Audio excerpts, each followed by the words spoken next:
రోజా పూలై పూయాలి, పులకించి కొమ్మల్లో ఆ కోయిల పాటలు పాడాలి.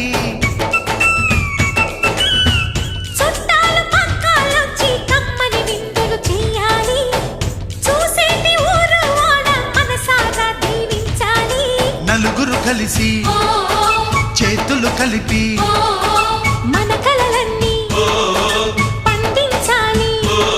ఒక చోట పుట్టని కోడళ్ళు అయ్యారు అమ్మకే కూతుళ్ళు. త్వరలోని ముద్దుగా పుడతారు ఈ తాత పోలికల మనవళ్ళు. ఈ సంతోషాలు సరదాలే మా పండుగలు.